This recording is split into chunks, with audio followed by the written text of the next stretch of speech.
Hintayin pa ba natin yung iba? Ah, Hintayin pa yung iba?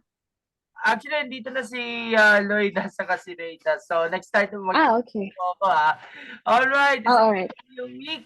At ipipicture pa natin ang mga champions sa iba't ibang mga sports. Kahit alam natin, medyo busy right now sa ating hosting ng FIBA World Cup. So, for this Monday's feature, makakasama po natin ang mga miyembro ng Philippine Kendo team, the women's side. Alam natin, basta babae, angat talaga pagdating sa sports. Na nag-win po ng 1 gold, 1 silver at 2 bronze sa ginanap na Vietnam Kendo Open. So, ipapakilala po natin isa-isa. Unahin natin ang pinakabata sa lahat, si Ma'am Loida Estanilla Inting. Ma'am Loida, good afternoon. Welcome to Sports Corner PH. Salamat, ako yung pinakabata daw. Oh, Actually, hindi ako yung pinakabata. Ako yung pinakamatanda sa amin tatlo. Pero yun nga, salamat. So, ano ba to? So this is our first time to join yung international competition ever since the pandemic started. So we're just very happy. And ano pa ba? And Mate, syempre, sa ating mga viewers. Ay, hello po sa inyo lahat.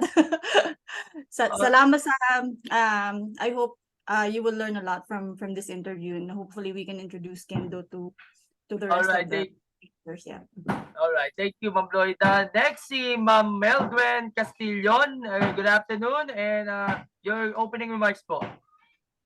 Hi, good morning. I'm Mel Juwen, also called Mel. So, this is not yung first time kong mag-participate sa Vietnam, but this is the first time we're representing Philippines as a team. So, it's a good experience, and yeah, so far that's for me. Good afternoon na pala, sorry. Good afternoon pala. All right. Lastly, si Rayda Jade Buenavilla. Hi, Rayda Jade. Bate. Hello po, I'm Rayda. It's also my first to compete in a open championship. So yun. So, mukhang kalos karamihan sa kanila. Like si Meldwen, saka si Rayda, mga first-timers sa isang international competition. At si Loida naman, hindi ito first time, no? Before the pandemic, I have joined a number of international competitions, even Meldwen. Actually, Rayda once. Yeah. Ayun. So, thank you so much to all three of you ladies for facing the program. And I'm glad that after a few years of this pandemic, meron na tayong opportunity na makalaro kayo sa international level at sa inyong pagbabalik nga ng Philippine Kendo sa international competitions like yung recent Vietnam Kendo Open, nagka-uwi kayo ng medalya. So pag-uwi, kamusta na po kayo, Ma'am Loida? Pag-uwi, syempre masaya, pero kasi walang masyadong downtime kasi we have day jobs as well. So as soon as I returned, trabaho kagad. But I'm happy that it was well received by the Filipino Kendo community.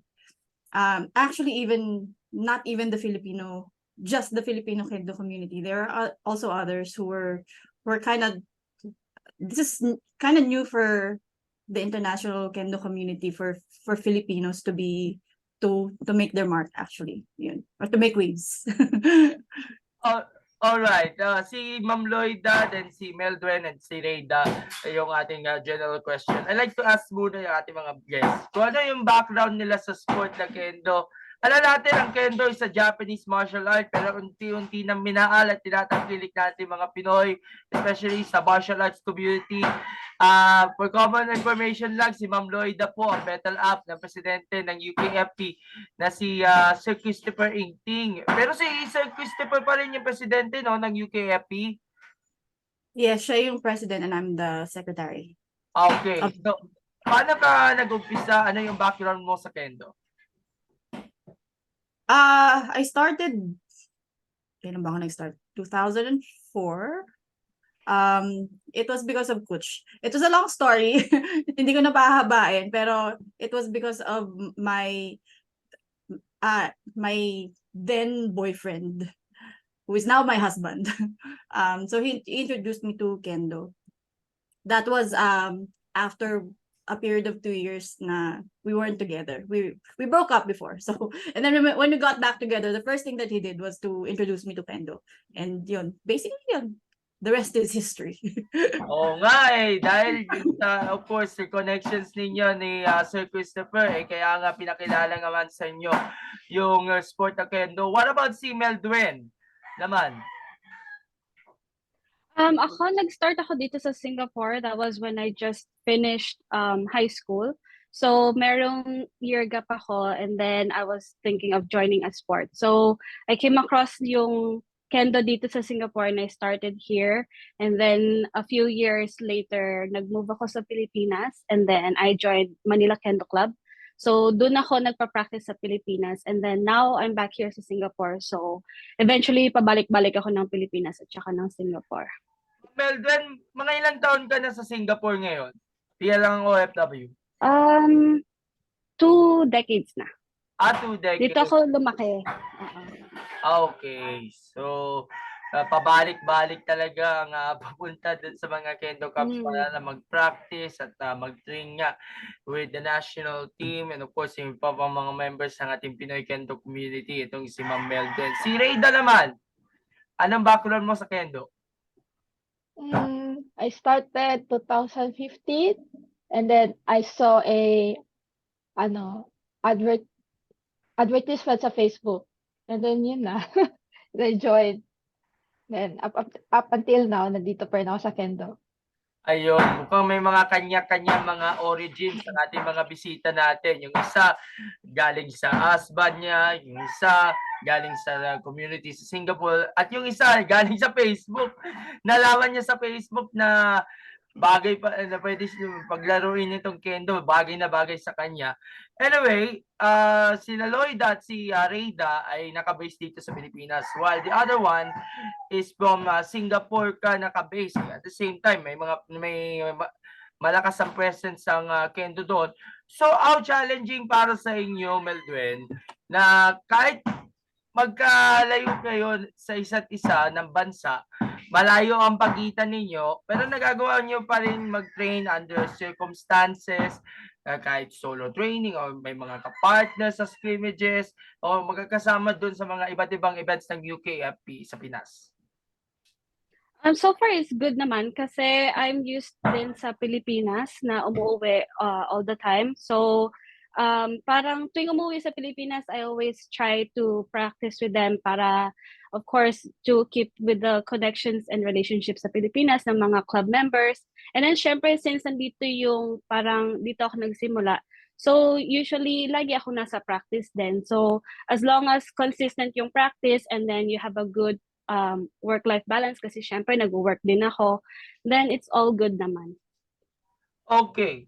Si Ma'am Reyda naman, matagal-tagal na tayong hindi nakapaglaro ng Kendo kasi alam natin, nagaling na tayo sa pandemic, limited lang yung training, or yung iba sa online ginagawa. But after 2 years, with all the permissions, so yung mga permits and regulations na pumayag na yung Kendo na maglaro sa face-to-face, at of course dumating na new normal, nakapag-resume na ng training na face-to-face sa iba't ibang mga competitions, lalo na sa inyong club na kinabibilangan mo, Ma'am Reyda. Apo. Kamusta yung impact ng pandemic sa training mo? At yung bumalik sa normal? So actually, I didn't stop training. Well, I stopped training sa Kendo, but not my body. So during the pandemic, I joined CrossFit. So it was a good opportunity for me, ang pandemic, to cross-train other sports. So dahil doon, pagbalik sa Kendo, my body become better and then naging useful siya. So right now, training namin is almost every day after the pandemic, and then yun.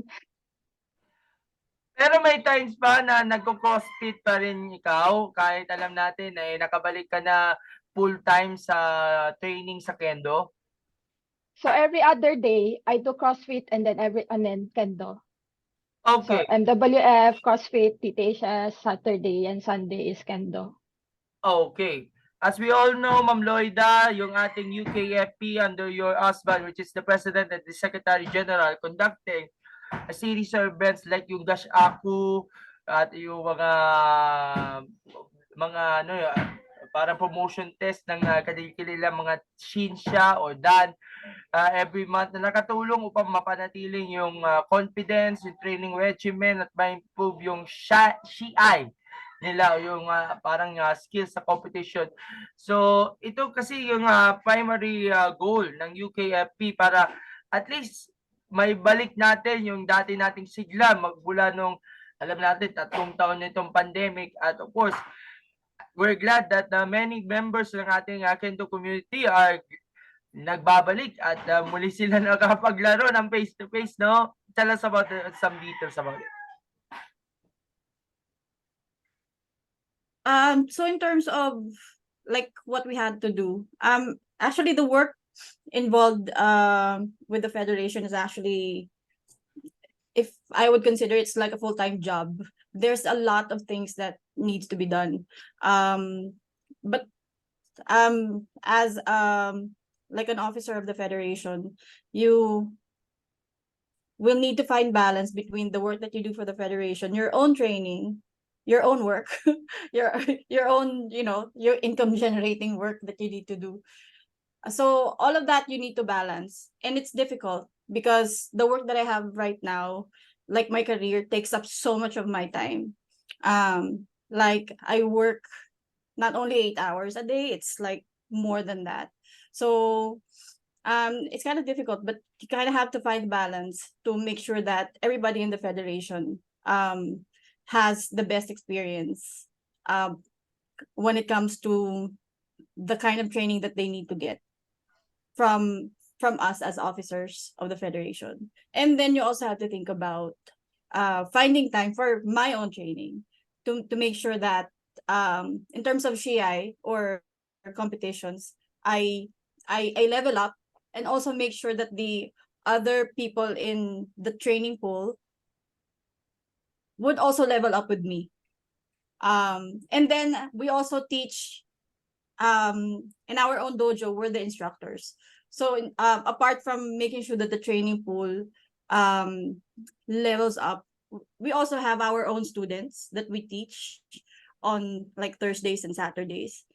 So we also need to make sure that they will pass their own tests and that they will level up in terms of competition skills.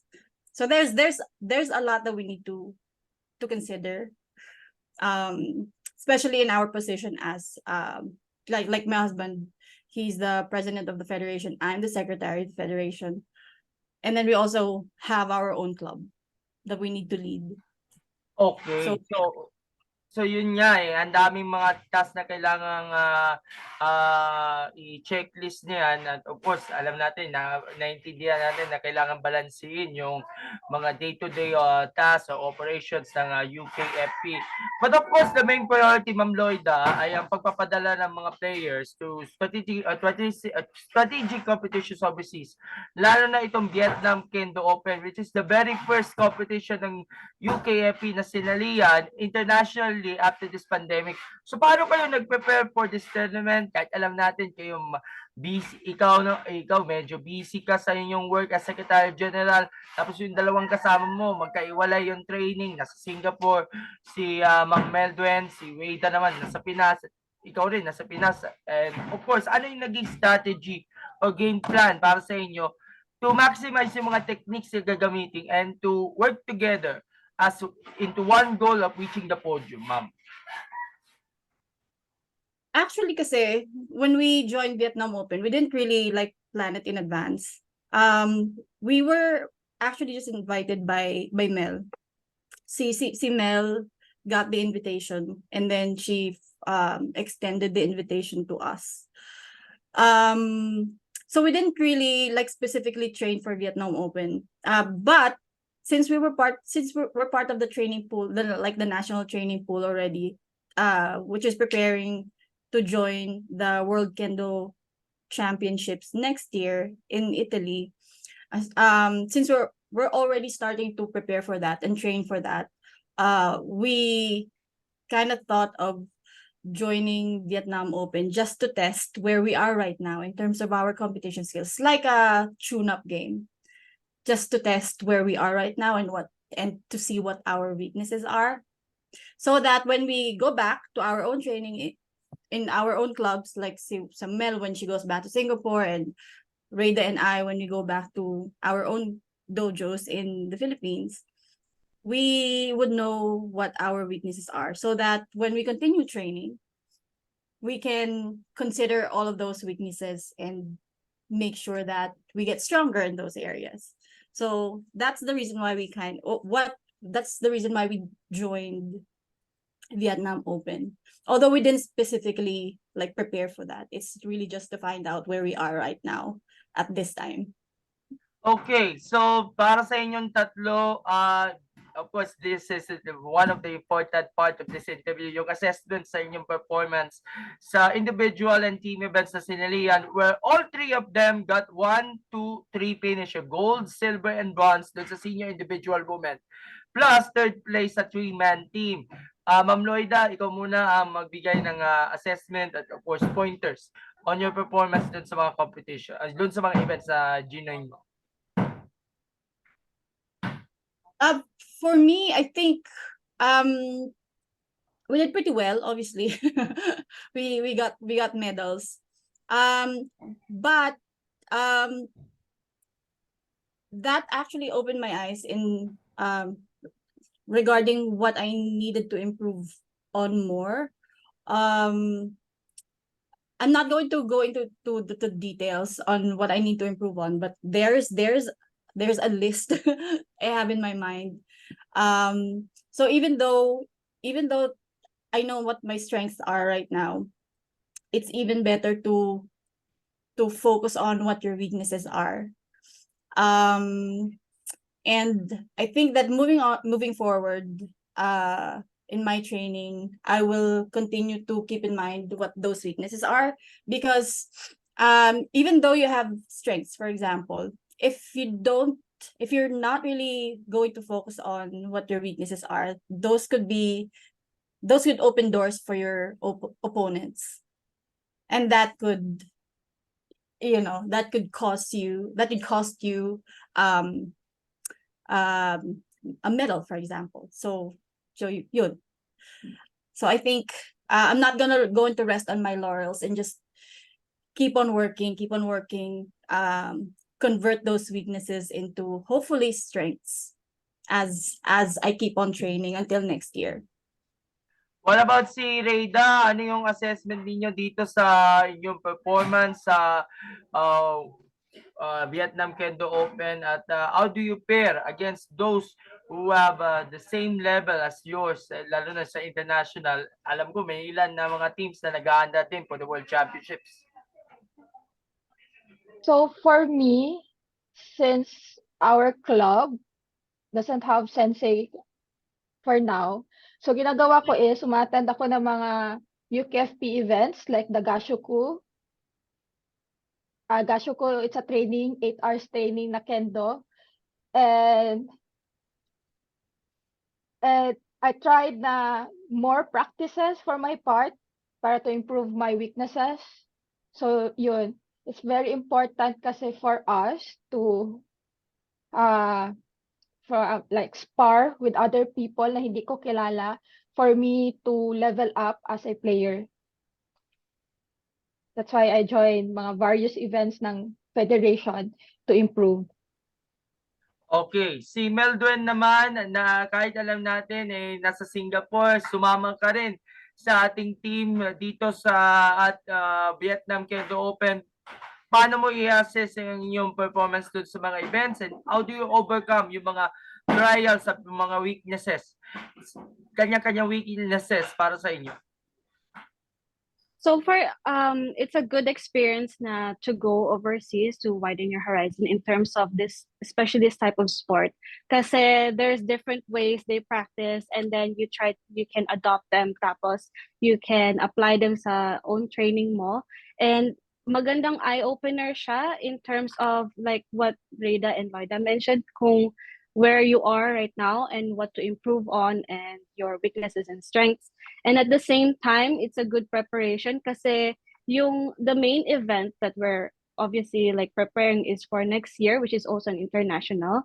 It's a good thing na although it's Vietnam Open Kendo, there are other nationalities then na nag-participate. So it's a good testing ground for us na to overcome some challenges or maybe some things that we have to improve on. And yeah, so far it's a good experience for all of us, and hopefully there's more para at least like from time to time we have like a few places to visit then, and eventually make it to the World Kendo Championship for next year. Okay. At si Reyda Jade, bukod pa sa mga gold at bronze medals na napalalunan, dahil sa ipinakita niyang aggressiveness at passion sa sport na Kendo, ay nanalo ka pala ng Fighting Spirit Award. Dagdag bonus na rin para sa inyo itong Fighting Spirit Yes. Award. Yes. Ano ang masasabi niyo rito? Ano yung Well, impression about it? Ano masasabi ko sa fighting spirit? Yun, when we practice talaga, we need to keep our mind, we need to keep in mind na para saan to ginagawa natin. So we need to be like be aggressive kasi especially pagdating sa next year na competition, everyone sasali are the best players to each country na i-represent nila. So it was a good experience to us sa Vietnam Open, and then it's good to know na meron pala ako yung fighting spirit to fight. So yun. Ibig sabihin na meron ka pa ring ibubuga na lakas sa Yes. pagdating niya sa 2024, ha? Yeah, hopefully. Kailangan i-reserva mo yan kasi medyo matagal-tagal pa yung preparasyon para dito at alam natin, as you said earlier, na ito yung parang test event para sa World Kendo Championships. Itong exposure na ito ay malaking tulong na rin ito sa kampanya. Dahil alam natin, ang uling participation natin was pre-pandemic pa at ngayon lang tayo nakabalik. Mas mahaba talaga ang pag-aandaan ba, Ma'am Loida, ng ating team? Magkakaroon ba kayo ng iba't ibang mga events? Meron kayo mga invitations para sumali pa sa iba pang mga Kendo competitions prior to the World Championships sa Milan? yeah. So we still have about a year to go before the World Kendo Championships in Milan next year, and we're thinking of joining other international competitions. Hopefully more of us can join. Not a lot of us could join Vietnam Open at this time because a lot of people are actually saving for the actual competition in Milan next year.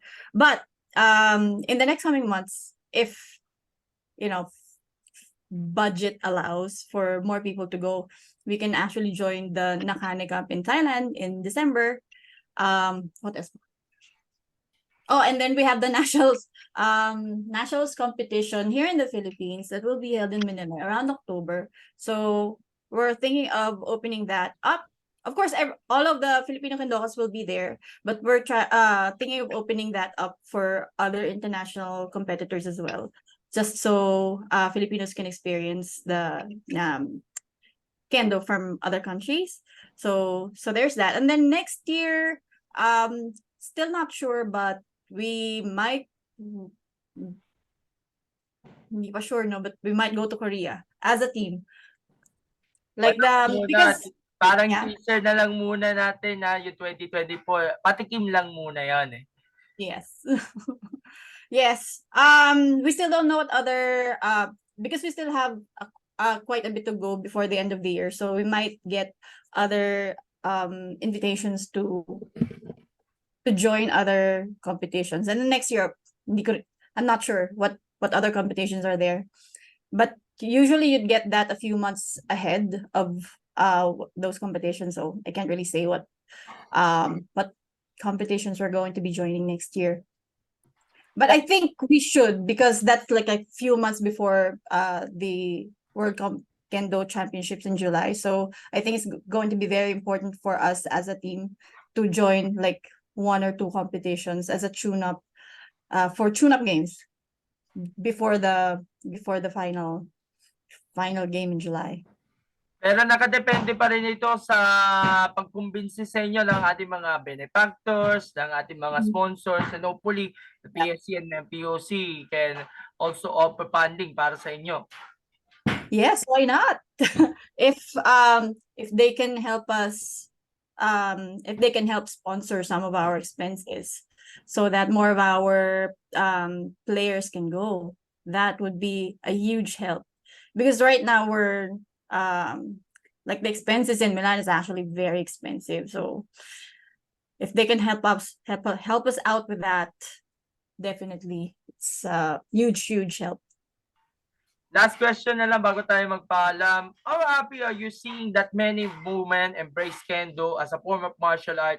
At nakatulong na rin ito to at least represent the country. And of course, para din sa self-defense. Of course, kasi alam natin, ang daming mga krimen sa paligid.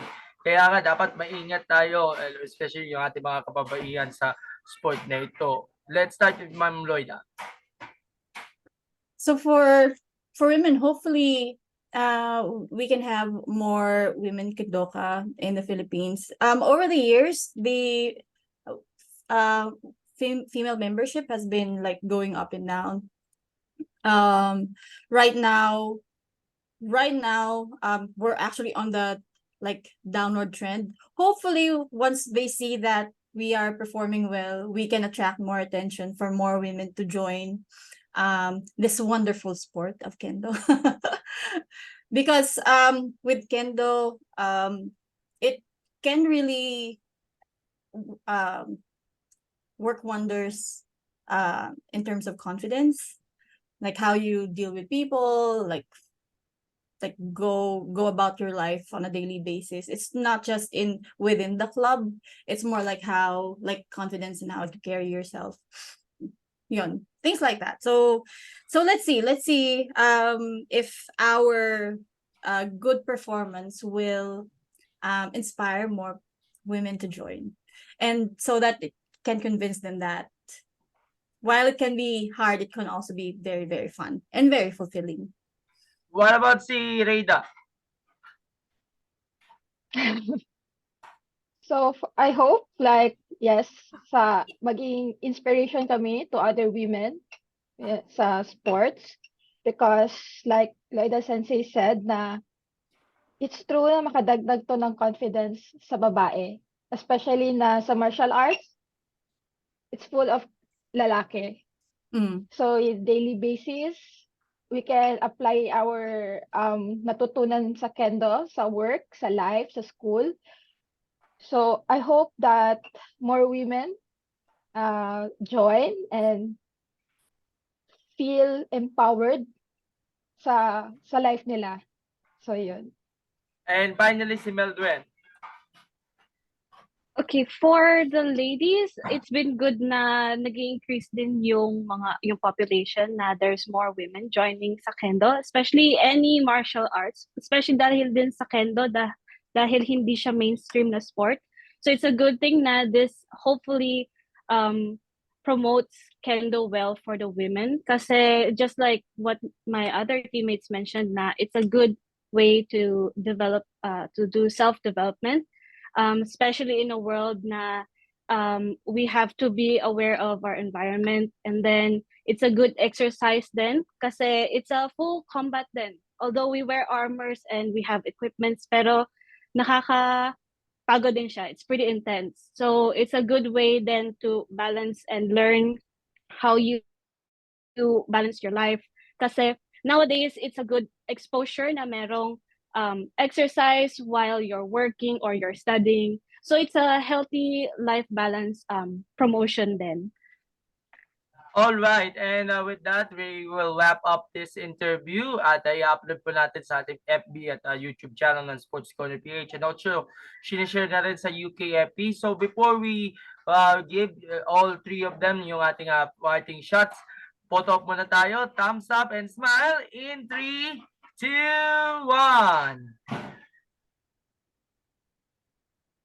Okay, so with that, we would like to thank all of all our women Kendokas natin, si Loida, si Reyda, si Meldren for joining us this afternoon. At as we conclude this interview, baka pwede ninyo mag-ihin ng iyong shoutouts, kanino mo dedicate nyo ito pagkapanalo. And of course, it is a great opportunity na rin para i-beat up yung ating suporta pagdating nga sa World Championship sa Kendo sa Milan, Italy sa 2024.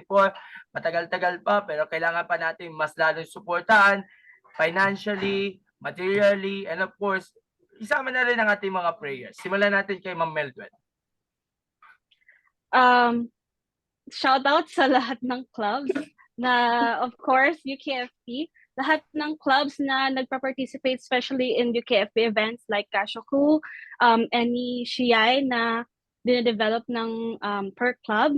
And then personally din sa akin, syempre I'm training here in Singapore, so Tangin Kendo Club, and then in the Philippines, Manila Kendo Club. And then of course, the support of our family and friends na tumutulong at nag-assist, because dahil we're preparing for a big event, so we're getting more supports from them in terms of our life balance then. And of course, the relationship that we have with our friends and yung family, to keep up with our emotional and physical strengths. So yun lang. All right, thank you, Meldren. Si Reyda. Shout out to my fellow Filipino Kendoka to more hard practices. Cheers. And then also I would like to thank my family and my club mates, Davao Ken Yukai, for lagi nandyan sa akin, lagi nandyan to sa mga hard trainings. Alam ko pagod, but this is for us. And then to Philippine Kendo, we will do best. We will do more. Mag-ingay pa tayo para sa international events. Let's go. And lastly, si Ma'am Loida. Shout out sa paano ba? Shout out. Shout out Shout out sa National Training Pool. Yeah. Remember, rain or shine. Show up for Keiko. There's no excuse for skipping training, because next year we're going to be representing our country, so we need to show our best. Sabi nga ng jowa ni Mel. Shout out kay Matthew Arce. Palagi yung sinasabi, susuka pero hindi susuka. Bagay na bagay talaga ito mga tagline natin. Pero of course, kung makapanalo ito, it's a good start na rin para sa Philippine Kendo. Rebuilding after this pandemic, pero sana maging patayon pa ang suporta natin para dito sa Philippine Kendo team as we prepare niya for the Worlds at makapag-ambag tayo ng mga medalya doon. At masasabi natin, mabibigyan pa lalo ng importansya itong Japanese martial art na Kendo sa ating bansa dahil of course sa upcoming participation natin sa Worlds. Again, thank you so much ladies and congratulations again and we'll see you around. Bye-bye po, maraming salamat and God bless you. Bye, thank you. Thank you. Thank you po. Thank you.